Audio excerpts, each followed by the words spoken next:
I said, empty your mind. Be formless, shapeless, like water. Now you put water into a cup, it becomes the cup. You put water into a bottle, it becomes the bottle. You put it in a teapot, it becomes the teapot. Now water can flow or it can crash. Be water, my friend. So what I'm saying, actually, you see, I mean, it's a combination of both. I mean, here is the natural instinct and here is control. You are to combine the two in harmony. Not if you have one to the extreme, you will be very unscientific. If you have another to the extreme, you become all of a sudden a mechanical man, no longer a human being. So it is a successful combination of both. So therefore, it is not only, so therefore it's not pure naturalness or unnaturalness. The ideal is unnatural naturalness or natural unnaturalness.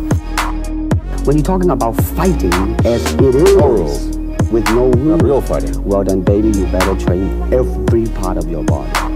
And when you do punch, now I'm leaning forward a little bit, hoping not to hurt any camera angle. You gotta put the whole hip into it and snap it and get all your energy into it. Martial art means honestly expressing yourself. Now it is very difficult to do. It is easy for me to put on a show and be cocky and be flooded with a cocky feeling and then feel like pretty cool and all that. Or I can make all kinds of phony things, you see what I mean? Blinded by it. Or I can show you some really fancy movement.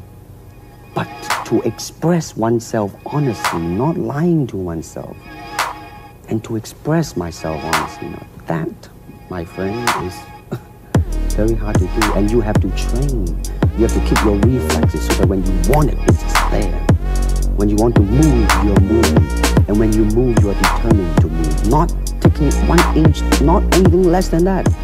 If I want to punch, I'm gonna do it, man, and I'm gonna do it, you see. So that is the type of thing you have to train yourself into it. I do not believe in styles anymore. I do not believe that there is such thing as like Chinese way of fighting or the Japanese way of fighting or whatever way of fighting, because unless human beings have 3 arms and 4 legs, we will have a different form of fighting. But basically we have only 2 hands and 2 feet. So styles tends to not only separate man, because they have their own doctrines, and then the doctrine became the gospel truth, that you cannot change, But if you do not have styles, if you just say, well, here I am, as a human being, how can I express myself totally and completely? Now, that way, you won't create a style, because style is a crystallization, That way, it's a process of continuing growth.